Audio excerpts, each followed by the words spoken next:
Hello everybody, welcome to a playthrough for the back nine here for the Oakmont and US Open. This is super exciting to bring you the back nine. I've already done the front nines, make sure to check out that video as well.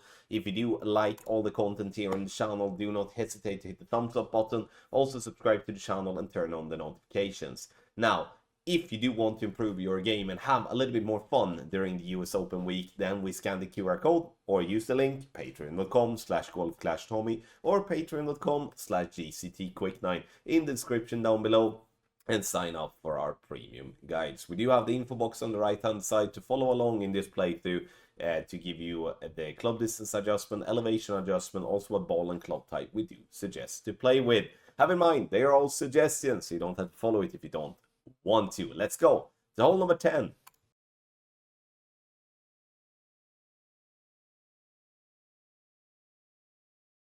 Hole number 10. Here we do have a pretty straightforward par 4 where we are going to push the ball to get as close to the green possible, even going onto the green and even possibly rolling for an hole in one. So there is definitely some outcomes that is possible here. However, if you do have a direct headwind, you could possibly see yourself having to lay up, especially if you're not interested in playing with a premium ball whatsoever. Because it's all about making it over the bunker and the rough there in the middle of the fairway. And we're not going to do that with a regular luminary in headwind. At least that's my at least that is my opinion. It's bouncing on the fairway. We are going, as I said, over the rough there, and we roll nicely. And this is just with a circle drop overpower type of play. Now, going with max overpower, we could possibly be rolling the ball all the way onto the green. It's no elevation on the drive is how I judge, and from here we do play a wedge. However, if you're backing down playing with the short iron, then elevation is going to be slightly less. I would judge the short iron elevation to be 10%, whereof the EB or end bringer is an EB score plus 20. We're going to have a look at the wedge as well, actually, whilst we still are here.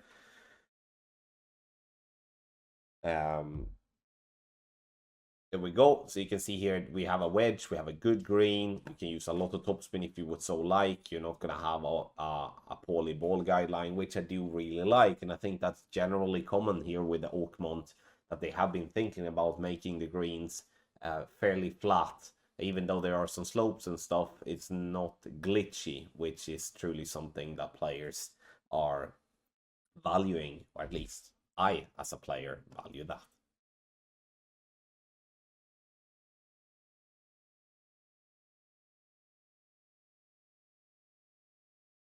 Hole 11 is another short par 4, and here you can see that we have multiple options to go about it here. You can see me trying to play an aggressive line, trying to go for the par 4 hole in one, or as a worst case scenario, landing the ball onto the green by using the rough as a stop point by the green. Now, if you do not have the wind for that, or you just don't want to take that risk, then you play yourself more to the left of the second fairway and have a wedge towards the pin. But as for the general playthrough sake, then we want to have a little bit of fun. You see, bounce and bounce into the rough, slide up onto the green. And I truly believe that if we do get some time to dial something like this in the tournament, and possibly even with more wind resistance, then we are going to be in a very good shape of attacking the pin in that in that way, in my opinion. But like I said, if you do want to take a different type of route, then you can do so with playing a little bit more conservative, playing onto the top left, have wedge towards the pin.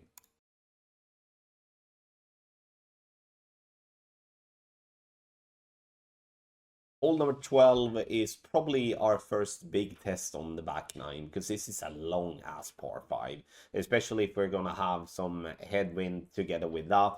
We are going to be pretty limited to how far we're going to be able to reach on the fairway.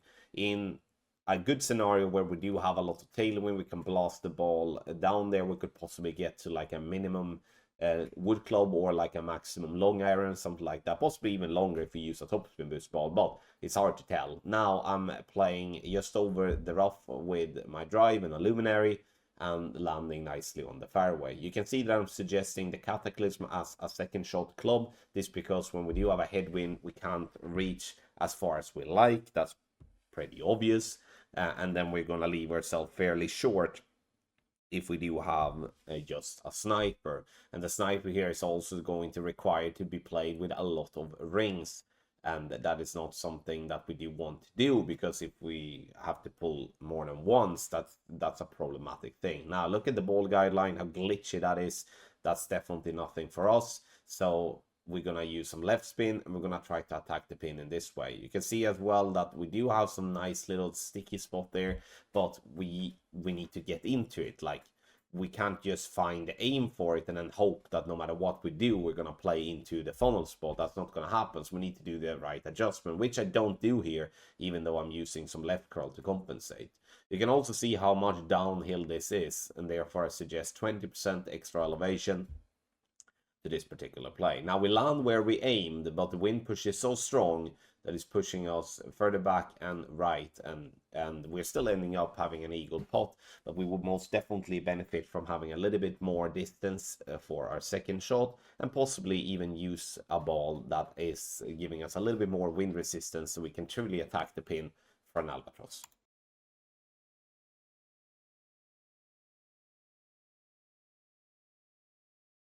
For hole number 13, which is the first par 3 on the back 9 here, we do have some rough bump alternatives. We do have some backspin alternatives and stuff. I'm going for a fairly aggressive line, as I like this type of rough here. However, though, this is not the only way of playing this hole, far from. I do think there is two obvious ways, though, like if we're looking at the construction of this particular par 3. One is to go for a rough bump. You can go higher up as well, but I felt it was fairly glitchy higher up into the rough there to the left. You can also go on the right-hand side with a lot of left spin and go for a rough bump there. Or you go for the more conservative way of playing, is that you are using the fairway to bounce out towards the pin, or you go directly on the green using a lot of backspin. There you can also see and possibly use a backspin boost ball or something like that to roll the ball back. Nothing I've explored myself yet, but it's an idea at least. That will of course take away all the sort of risk elements when it comes to going into the hazard. Take your game to the next level with our Ultimate Tournament Text Guides for the 125th US Open Oakmont edition here in a Golf Clash. If you do want to be one of the thousands and thousands of players that are using our content for tournaments, tour play, checkpoint challenge, quick 9, then become a member at patreon.com/golfclashtommy or patreon.com/gctquick9. We provide free-to-play ball alternatives and pay ball alternatives for you to attack the course and have fun in the meantime. We do believe that if you do want to be competitive in Golf Clash tournaments, you will save money by investing in a guide, because it will cost you way more if you're going to have to dial it in all by yourself. To try it out for yourself, Master Division guides for the Oakmont course, have some fun together with us and learn how to become a better player.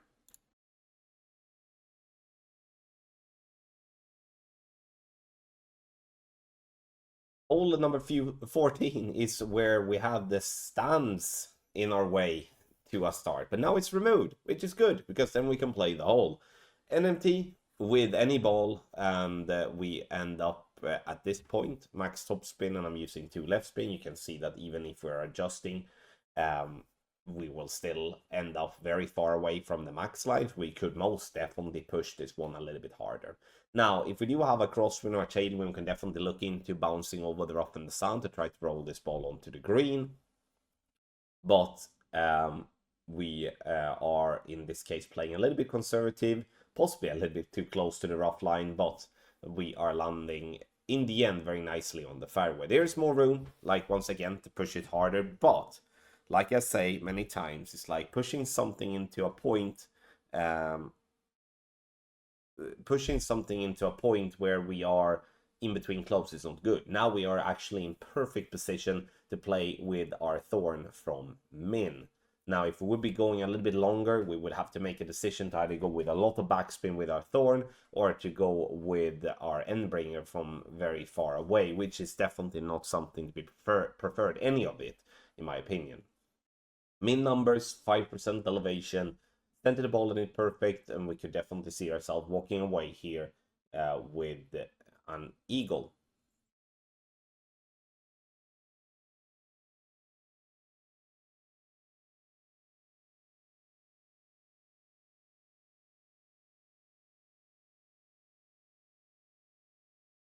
On the drive here on hole number 15, pretty similar to many other par 4s. If we do have a tailwind, we can blast this ball to go as far down the fairway possible. It is, however, a quite a long par 4, this one. So if we're going to get this ball all the way onto the green, we're going to either have to push the drive really hard using a luminary, or we're going to have to use ourselves like ball with less wind resistance to be able to have more carry, or we use a lot of top spin boost to get there. So we're doing max power with a slow needle here with a luminary to see how far down we are getting. And from here, I mean, it's not the ultimate situation because it's a long green and the pin stands fairly far back. So it's going to give us like an in-between club situation, which I absolutely despise. So in this instance, if I would be playing with the same wind again, then I would be pushing for getting either longer or slightly shorter, because there is value in playing a short iron from mid distance over playing a max wedge. Now, I still ending up playing a max wedge here in the end, which once again is not really something that I would prefer in this type of situation. But as we do play a little bit all by feel here, we're still gonna be how can I say, we're still playing a bit all by feel here for this general for 8 through 6. I'm just guessing something, and I guess the right thing, and we're getting ourselves the eagle. But this is definitely an interesting par 4, where the wind of tee is most definitely going to decide how aggressive we can play. If we do have a headwind of tee, we're most likely going to have to lay up for a short iron as best, but I don't think that's going to be something that is bad. I think we're going to have a lot of players ending up with an eagle on this par 4.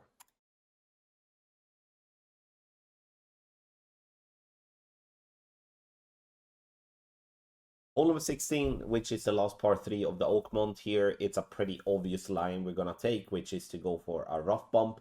If you do have a headwind or a crosswind from 30, we're playing with a driver. And when it comes to playing in tailwind, we're playing with a wood club. You can see that there is a pretty big funnel spot there with the ball guideline. What does that mean, though? It means like when you're moving your target left and right, the ball guideline is more or less pointing at the exact same direction. Now aiming a little bit to the left of the hole, trying to catch the funnel here, a little, all by feel adjustment, where I do judge it to be like 10% downhill for this type of play. And if we do everything correct and we do hit perfect, we will definitely give ourselves a look at a hole-in-one. You can see there is a lot of rough to play on, so you don't have to play as close to the rough line as I do. However, I like to come in with a little, so to speak, top spin, or I would prefer a shorter ball guideline rather than a longer, because I do believe we get more control.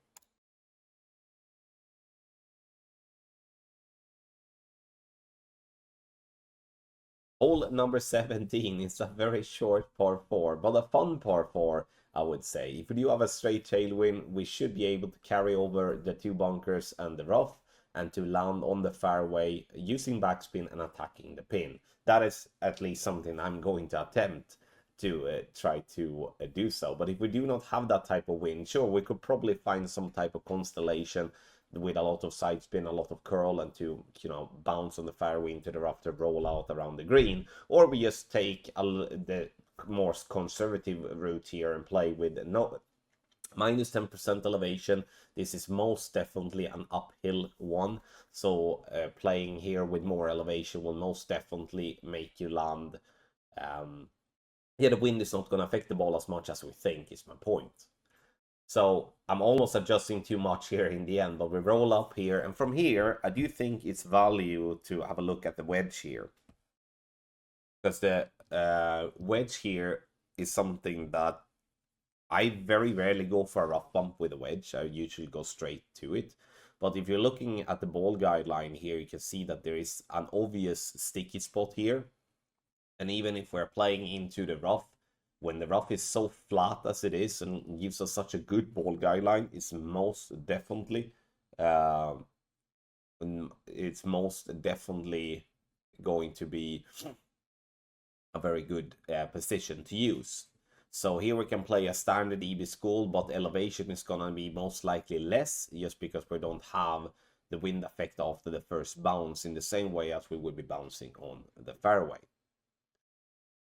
So we do center ball, we do hit perfect, we land into the rough, slide onto the green, and giving ourselves a nice little drop on the short par 4, hole 17.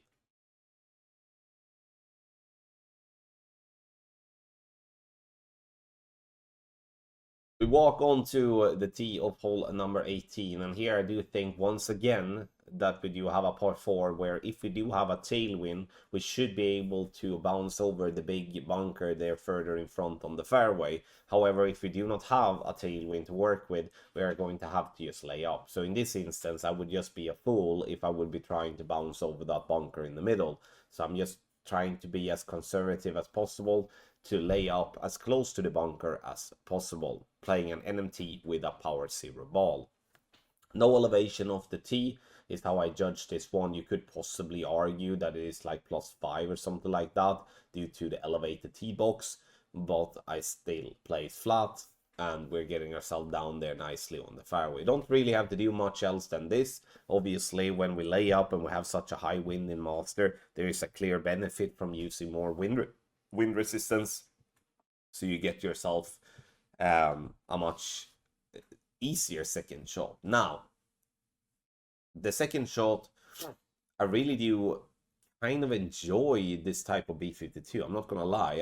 I do think there is a nice little way of attacking the pin in this way. So I would rather play like this on the fairway to bounce up towards the pin.